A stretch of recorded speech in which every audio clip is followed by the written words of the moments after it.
Since Representative Brian Babin and his crew of government cronies don't want you to be able to comment on the video of their glowing rollout of the highly immoral pre-crime bill that they've entitled the Threat Assessment Prevention and Safety Act, or TAPS, I'm going to play it here so that you can comment on it yourself.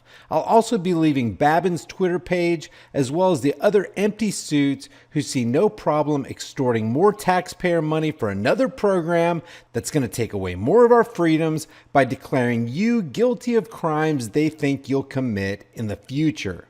Before we go through this, though, remember, necessity is the plea for every infringement of human freedoms. It is the argument of tyrants. It is the creed of slaves. And of course, necessity is their justification for enacting yet another bill of individual infringements, all by the arbitrary edicts of these disgusting DC sewer rats. I also want to remind you of the words of Daniel Webster.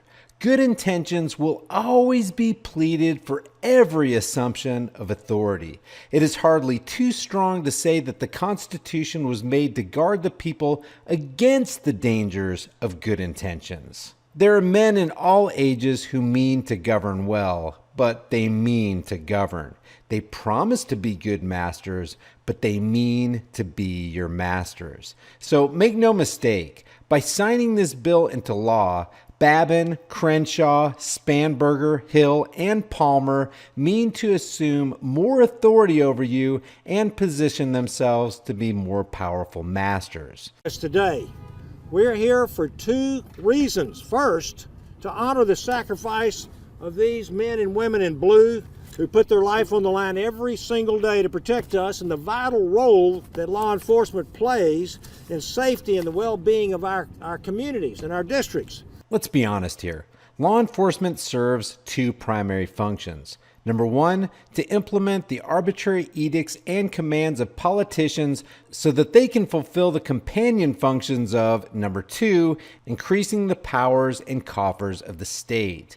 All state employees work together against the people, with the net result being a loss of individual rights and a transfer of power and wealth. Politicians make the policies, the policy enforcers execute the written commands, the judges and the court systems officiate the process, and the people are brought to heel.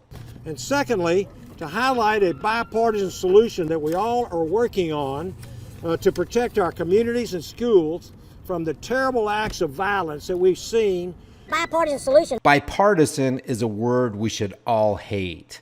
Party unity on that which is immoral is nothing that would ever be applauded by those who care about truth and liberty and morality. And of course, he brought up the safety of our schools and communities because necessity, remember? And are getting to be almost routine. They're tragic.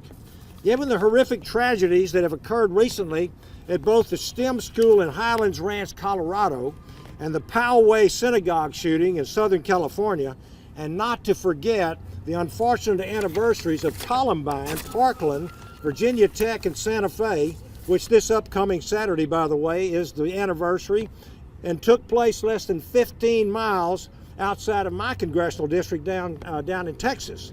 We must be doing more to prevent these types of atrocities from occurring. The American people are desperate for a solution, and we've got one. We've got a solution to help this. We've got a solution to help this. I've always felt the 9 most terrifying words in the English language are, I'm from the government and I'm here to help. We've got a solution to help this. Think Hegelian dialectic. Problem, reaction, solution. Looking to government for solutions makes about as much sense as looking for a clean needle in a subway station trash can in D.C. The Bipartisan Threat Assessment Prevention and Safety Act, better known as the TAPS Act. That just sounds bad.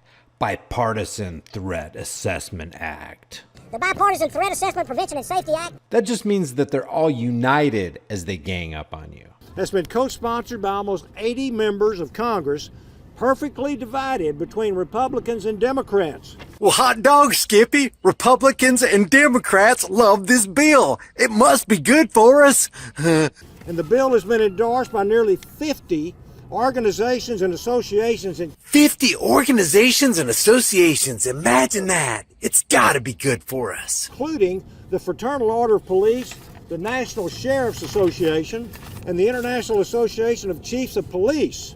Listen here, if the police are for it, ain't no way it could be bad. Ain't no way it could be bad. We know how much the police love us. Legalize freedom. What? Legalize freedom? I hope no cops saw that. And why do you think cops endorse this? Because they get more grant money from the government and they get more power to arbitrarily declare someone mentally unfit. It all plays into their hands. When in reality, the ones really suffering from power-tripping psychopathy are the empty suits in Congress and the uniform-wearing order followers. So of course cops are going to endorse this. There are huge incentives for them to increase revenues and power over the people. Well, son, you see, we've just conducted a threat assessment on you, and we've determined that you're going to commit a crime in the future. So we need to lock you up for your safety and the safety of others. Also endorsing this bill are many mental health associations. Is this guy stupid? Why wouldn't mental health associations be on board with this? You know how much government money they stand to make if this law is passed? There are so many sharks circling the boat on this, it's not even funny. They can smell the money that's about to be thrown out into the water. How about these two simple words? Qui bono? Who benefits? All you got to do is open your eyes and see. And victim survivor advocacy groups like Sandy Hook Promise and many others. Our goal is to take a scientifically validated process. And there's your appeal to the authority of science. See, this is scientifically validated. Who wouldn't be for this? It'll keep us safe, and the scientists assure us that this is the right thing to do. And if you're against us, then you rage against science and the scientists. And you're a bad person. That has been in place literally for decades now. And it's even used by the Capitol Hill Police, right where we're standing, to protect us members of Congress and to make it readily available on the state and the local levels. Well, there you go. If Washington's police cartel uses it to protect criminal politicians, it must be good for us, right? So let's continue to work together, and as the group of us here today currently are, to stop these tragedies before they can occur, because the truth is there's no reactive method that is fast enough to stop it before the first shot is fired. And we know that once the first shot is fired, it's too late. We've failed. So in order to keep us from failing, we need to grant unbridled power to the most troubled minds on the planet, law enforcers and politicians. Law enforcers who already think they have more rights than everybody else, and politicians who work night and day to strip you of your freedoms for their banking masters. So thank you all again for being here, and I will be happy to take any questions at the end of the conference. But let me introduce to you, we have several Congress members here, and I'm very proud that they're all here, but I'm going to introduce to you Representative Katie Hill from California, who has been a tremendous supporter of this effort and a pleasure to work across the aisle with. Thank you. And Katie, I had the pleasure of meeting your father as well. Yeah. Thank you. Thank you so much. Well, thank you all so much for being here, and I'm so proud to join you this afternoon, Representative Babin and all of you here. I want to thank you for your work on this critical issue, as well as Val Demings, who, although she wasn't able to join us today, she's been a leader on this as well. My name is Katie Hill, and I'm the Congresswoman from California's 25th Congressional District. Representative from California pretty much says it all. My hometown is home to many of the police officers, firefighters, and nurses who serve all of Los Angeles County.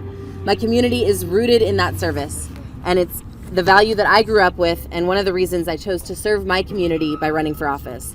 My dad here is an Air Force veteran and currently works as a police officer. In fact, he's here with us as part of a large group from our district who flew out for Police Week. It'd be difficult to get more entrenched in the cult of authoritarianism than that. As a little girl, I remember what it was like to wonder if my dad would make it home at night. I remembered being so scared for his life because he was on the front lines protecting mine and all of the other members of my community. No, actually what makes the bulk of their job dangerous is that they drive around day and night acting like thugs. Instead of serving and protecting, they're out there harassing and collecting.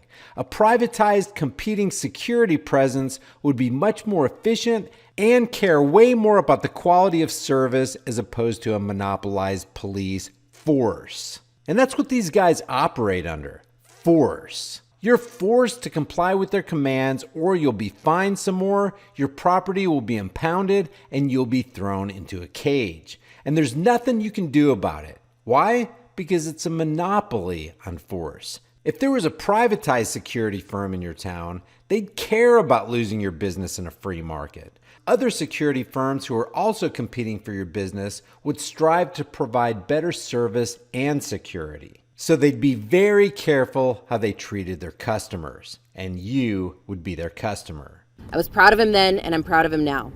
But unlike then, I now have the opportunity to fight for him and the men and women serving just like him.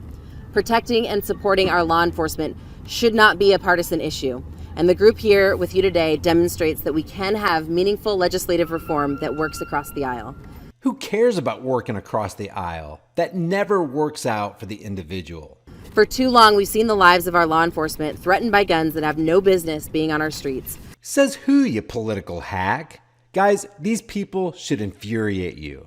It's not that this woman doesn't want certain guns off the streets, she just wants them in the hands of the road pirates with badges. By violence that could have been prevented, and by mass casualties that we should have seen coming. The greatest country in the world should have the greatest security procedures in place, and that's why I'm so proud to support the Threat Assessment and Protection and Safety Act. Screw that. You want maximum protection? I got 4 words for you. Shall not be infringed. We'll call it TAPS from now on, with Representative Babin. TAPS institutes a process that will identify, investigate, assess, and mitigate threats before they happen. Did you notice how she anthropomorphized the term threats? It's just like they do with that term war on drugs. It's not a war on drugs. It's a war on people, or war on terror.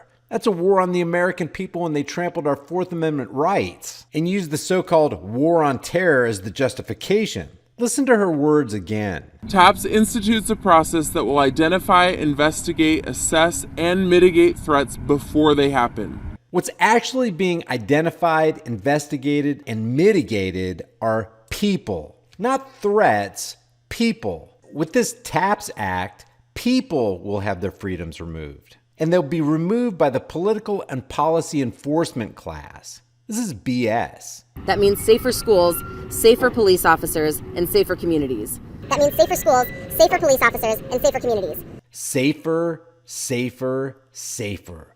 The government is here to make you safe. Cops are here to make you safe. Trust us. We're from the government, and we're here to help. To stop tragedies before they occur. To stop tragedies before they occur. No one, especially government, has the ability to stop tragedies before they occur. The only people who could possibly believe this are little kids being read a bedtime story from a fantasy book, or the truly delusional adults who still believe in fairy tales. What's happening here, guys, is mind control. They're trying to get you to believe something that isn't true. Just believe our every word as we strip you of your freedoms and extort you just a little bit more to fund yet another government program. Our states and communities need training, resources, and support, and that's where this bill comes in. The day after I was elected to serve as the Congresswoman for California's 25th, tragedy struck just outside my district. The borderline shooting took the lives of 13 individuals, most of whom were local college students, 2 of whom were veterans. In fact, members of my staff and I were planning to attend the line dancing night at the borderline the following evening. My stepsister's roommate climbed through a window in the bar to escape that night. And even before the borderline shooting, 3 members of our community died in the Las Vegas massacre. Imagine the coincidence that she knew that many people from those 2 specific nationally published events. One of the individuals who died at the borderline shooting had previously survived the Las Vegas shooting. The odds of that happening are absolutely astronomical. These events are taking place every day in communities across our country, and they are becoming all too often. Let's see, and they're happening in a certain kind of zone. What kind of zone was that again?